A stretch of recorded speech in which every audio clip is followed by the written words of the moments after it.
Good evening once again, ladies and gentlemen. I'm Alan Iden, and what you have just seen is Winchester's fourth and final session of Spring 2025 town meeting. So a lot of this town meeting time was absorbed about changing rules and regulations. A lot of discussion over it, not necessarily arguments. I'm not going to go too deeply into them because you could look at your warrant. It's not going to mean a lot to say this word got changed or that word got changed. You'd have to look at your warrant. But let me see if we can recap what did happen tonight.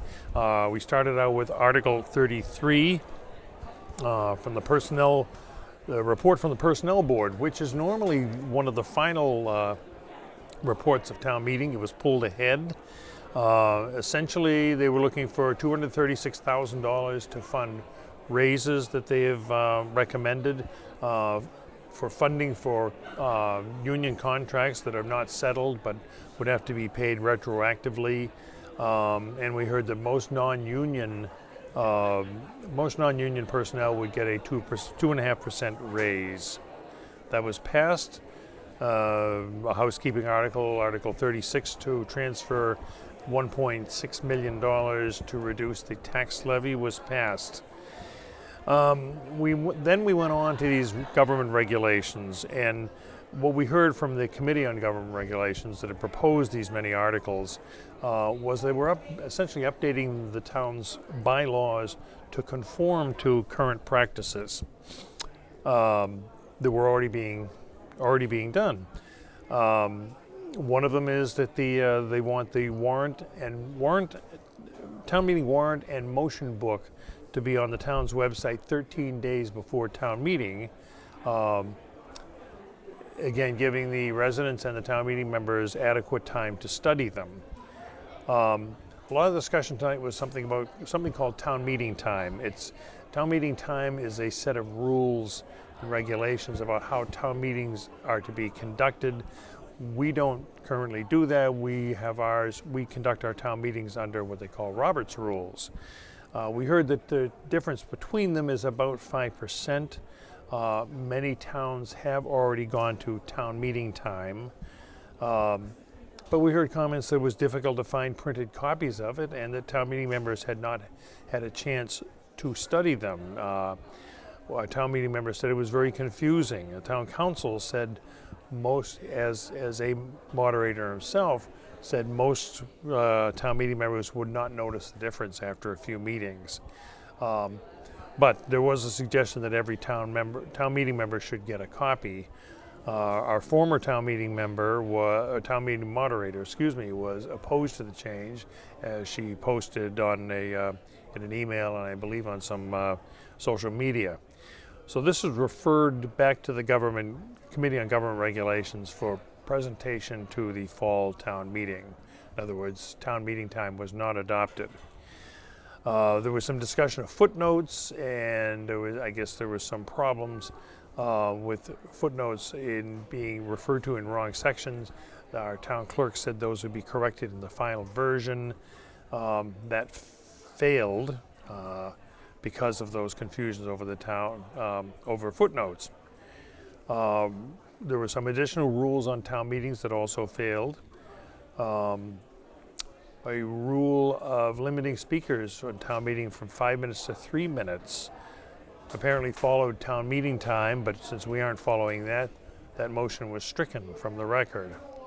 There was substantial discussion on Article 39, which was a proposal to change how members of the Finance Committee are appointed. Currently, Finance Committee members are appointed by the moderator, the chair of the Select Board, and the chair of the Finance Committee. This would add a couple of other committees and make appointments from the chairs of the Select Board, the School Committee, the Planning Board, and the Finance Committee. So adding the School Committee and the Planning Board. It's a citizen's petition. The proponent said it would create a more collaborative process. But the Finance Committee came out strongly opposed to it. They said this is not the solution, and it doesn't preserve the independence of the Finance Committee. No other towns, they said, select Finance Committee this way. And he commented that the Finance Committee does not make rules. The Finance Committee is purely an advisory committee, and that this would erode the independence of the Finance Committee because it would make them subject to influence by these other chair boards. The question got moved, and overall it failed. So no change to the appointment of Finance Committee members. Back to Article 43 for government regulations. There's cleaning up some wording in accounting regulations. There was a discussion of allocating undistributed funds that usually come at the end of town meetings, such as insurance and things like that, and are just spread out over the whole town government. This was to to assign them to each department instead of a lump sum. The select board opposed because some breakdowns are required by state law. There was an amendment to strike this undistributed section, which passed, and the rest of the article did pass, Article 43. Article 19 was for $2.6 million for additional funds for the Morocco culvert. So we heard that this Morocco culvert is the final piece of the flood mitigation projects that have been going forward for over a decade. Apparently this culvert passes under the railroad tracks. The MBTA had concerns of weakening their weakening where the culvert weakening the tracks, the support of the tracks where it passes, where this culvert passes under the tracks. So this was $2.6 million to install some additional sleeves under it, sort of an unanticipated part of the project. There was discussion, we heard from the select board that Mr. Betancourt wanted to pay tribute to the late Jim Johnson, who just passed away a few weeks ago, who had spent many, many years of working on this project, and it's very unfortunate that he is not here to see this final phase of these decade-long projects to solve the flooding problem in Winchester Center.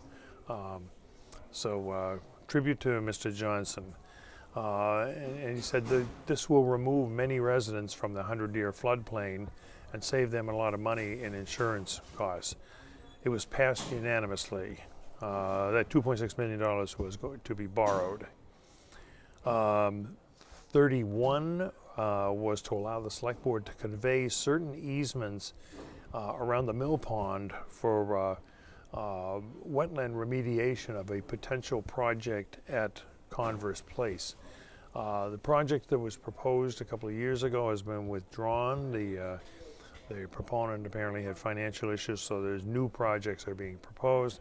They've got a long way to go for planning board and other approvals, but this was to allow the select board to offer easements around the pond or possibly in other sections of the town upon recommendations of the Conservation Commission. The town meeting felt that this was too early in the process because there really has not been concrete proposals for this project, so it was indefinitely postponed. Articles 26, 49, and 48 were referred back to the Government Regulations Committee to come back this fall.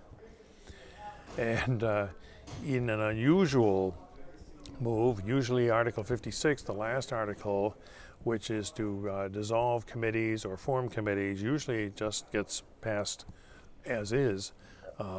Karen Conley got up and urged the formation of a committee to study Robert's rules versus town meeting time. And she actually had very details which I couldn't get down because she read them off so fast, but to form a committee to study this and come up with recommendations and also details on the exact differences between the two projects and bring them to fall town meeting, passed unanimously. And that was it. That was the end of spring town meeting here, spring 2025 town meeting here at Winchester High School. It's been our pleasure and our honor here at WinCam to bring this to you, and we hope you'll stay tuned. We have This is May. We have NCA coming up, NCA Fair coming up in a couple of weeks, and Town Day at the beginning of June. So we'll probably see you out at one or both of those events. So for all of us here at WinCam, I'm Alan Iden. Thank you for watching. Have a great night.